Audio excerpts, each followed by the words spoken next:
अस्सलाम वालेकुम। आज मैं आप लोगों के साथ गजरेले की रेसिपी शेयर करूंगी। इस रेसिपी के लिए जो चीजें मैं इस्तेमाल कर रही हूँ वो ये हैं। ये आधा किलो मेरे पास गाजरें थी जिनको मैंने अच्छे से धो के कद्दूकस कर लिया है। और इसके अलावा 2 लीटर में दूध इस्तेमाल कर रही हूँ और 4 टेबल स्पून मैंने ये चावल लिए, इनको धो के अच्छे से भिगो दिया था। इसके अलावा आधा कप मेरे पास चीनी है और ये कुछ बादाम और काजू हैं, आप कुछ भी ले सकते हैं। और ये थोड़े से इलायची के दाने में इस्तेमाल करूंगी। तो चलिए स्टार्ट करते हैं। डाल के इसको बॉईल करेंगे। सबसे पहले तो उसको उबाल आएगा तो फिर इसमें अपनी गाजरें और चावल डाल देंगे।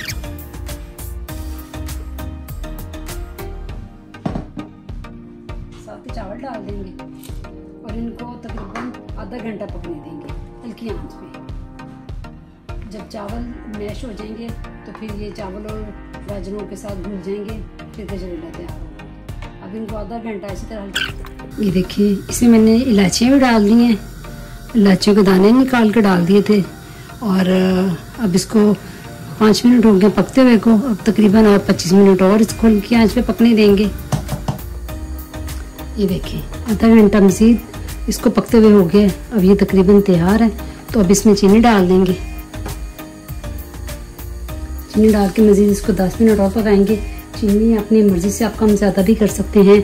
आप चीनी को टेस्ट करके देख लें, अगर आपको कम लगे तो आप और डाल लें। तो अब इसको और तकरीबन 10 मिनट पकाएंगे।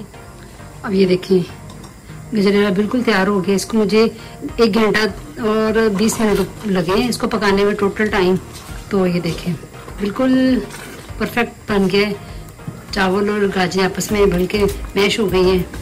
आप देख सकते हैं कितना स्मूथ और कितना क्रीमी बना है। और ये देखिए बादामों को मैंने छील के तो इसको मैंने 2 कर लिया है।